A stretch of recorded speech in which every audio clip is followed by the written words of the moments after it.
یہ زندگی اللہ نے دی ہے، اللہ کا شکر ہے. ہم جتنا بھی شکر ادا کریں کم ہے کہ اللہ نے ہمیں مسلمان گھرانے میں پیدا کیا. یہ اس کا شکر ہے. اللہ نے ہمیں اچھائیوں کی طرف راغب کیا ہے. ہم میں سے کوئی ہی بد نصیب ہوگا جس کو نماز نصیب نہیں ہے. ہم میں سے زیادہ لوگ ہوں گے جن کو 5 گانا نماز نصیب ہے، سجدوں کی توفیق نصیب ہے. اب جو کمیاں کوتاہیاں دیگر زندگی میں ہیں ان کو دور کریں، اپنے رزق کو پاک کریں، رزق 100% پاک کرنے کی کوشش کریں.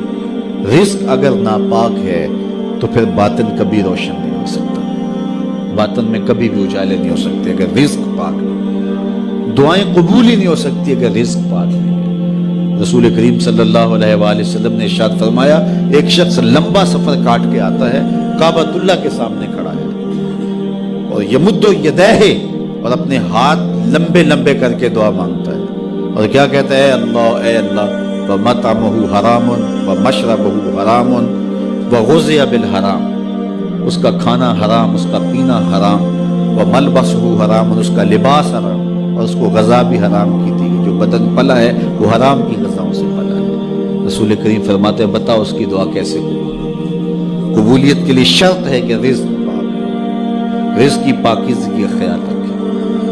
والدین کی رضا میں اللہ کی رضا رکھی گئی ہے. اگر والدین راضی نہیں ہیں تو پھر رب کی رضا نصیب نہیں ہوگی. ہاں، صرف والدین اگر اللہ کے حکموں کو توڑنے کا کہیں تو ان کی یہ بات نہیں مانی جائے گی، باقی امور میں ان کی بات تسلیم کی جائے گی، اور ان کی رضا میں اللہ کی رضا چھپی ہوئی ہے.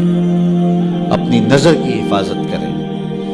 نگاہوں کی پاکیزگی عبادتوں میں سرور کا باعث اور سبب ہے، اور نگاہوں کی غلاظت سے عبادت کا سرور چھن جاتا ہے. دور موجود کے فتنوں میں سے یہ سوشل میڈیا بہت بڑا فتنہ بن کے ہمارے سامنے آیا ہے. بالخصوص نوجوانوں کی زندگی کی ساری لطافتیں چھین لی ہیں، اور جس کے نتیجے کے اندر وہ حقیقی لذت جو عبادات کی، ذکر و فکر کی نصیب ہونی چاہیے تھی، اس سے موجودہ نسل جو ہے وہ بالکل دور ہوگی. انہیں پتہ ہی نہیں ہے کہ سجدوں کا سرور کیا ہوتا ہے، سحری کے جاگنے کا لطف کیا ہے، اللہ اکبر، رب کے حضور آنسو بہانے کا سرور کیا ہے. تو اپنی نظر کی پاکیزگی کا خیال اور لحاظ رکھیں.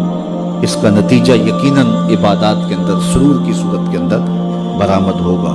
اللہ آپ کی حفاظت کرے، اور ہر جان یہ دیکھے اس نے آنے والے کل کے لیے آگے کیا بھیجا ہے. یہ دنیا بوائی کا موسم ہے، آخرت کٹائی کا موسم ہے. بوائی کے موسم میں جس نے تخم عمل ڈال لیے، کل کٹائی کے موسم میں کچھ کاٹ لے گا. اور جو کسان بوائی کے موسم میں مٹی سے مٹی نہیں ہوتا بلکہ کلف لگے لباس پہن کے گھومتا پھرتا ہے، نہ کبھی کھیتی میں گیا، نہ کبھی بیج ڈالا، نہ کبھی پانی دیا، نہ کبھی جڑی بوٹیاں تلف کی، تو کٹائی کے موسم میں وہ کچھ نہیں اٹھائے گا. یہ دنیا کھیل کود نہیں ہے. یہاں ہم کھیلنے کودنے کے لیے نہیں آئے ہیں، ہم یہاں کچھ کام کرنے کے لیے ہیں. بہت تھوڑا وقت ہمیں ملا ہے.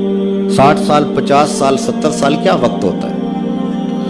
وہ میرا ایک دوست نکال رہا تھا کہ 60 سال اگر زندگی ہے، 50 سال، تو اس میں 8 گھنٹے روز سونا ہو تو اگر 45 سال زندگی ہے تو 15 سال تو یہ نکل گیا، باقی 30 سال بچے.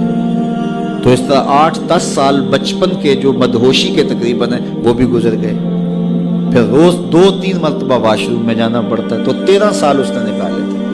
کہ بڑے سال تمہارے پاس ہیں تو 13 سال ہیں. یہ ہے کل ٹوٹل زندگی. اب اس زندگی کو کہاں لگاتے ہو؟ اب اس زندگی کو کھا گیا سوشل میڈیا.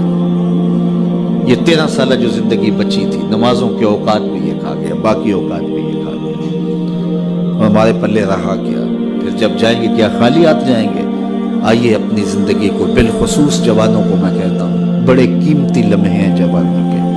بڑھاپے میں بھی سجدوں کی توفیق مل جائے تو بڑی بات ہے، لیکن جوانی میں جو سجدوں کا سرور ہے وہ بڑھاپے میں نہیں ہے. تہجد کا لطف بڑھاپے میں بھی بہت ہے، لیکن اگر جوانی میں سحری کے وقت اٹھ کے ایک جوان جب بستر کو چھوڑ کر کے مصلی بچھاتا ہے، عرش جھوم اٹھتا ہے. اللہ اکبر. آج ہر بندے کو شکایت ہے ہمارے گھر میں بھوت آ گیا، جادو آ گیا، ٹونا آ گیا، سایہ ہو گیا، بدروحیں آ گئیں، یہ ہو گیا، وہ ہو گیا. مجھے بتاؤ، جس گھر کی صبح کا آغاز ایسے ہوتا ہوگا اس گھر میں کوئی جادو آ سکتا ہے؟ کوئی بدروح آ سکتی ہے؟ وہاں تو رحمت کے فرشتے اترتے ہیں. پھر تمہیں کسی ملنگ بابے کے پاس جانے کی ضرورت نہیں ہوگی، ہر اتوار کو چکر کاٹنے کی ضرورت نہیں ہوگی کہ کہیں یہاں تعویذ پڑے ہیں، کہیں یہاں تعویذ پڑے ہیں۔ ہر وقت اسی چکر سے نکل ہی نہیں پاؤ گے، ساری زندگی وہم میں گزار دو گے۔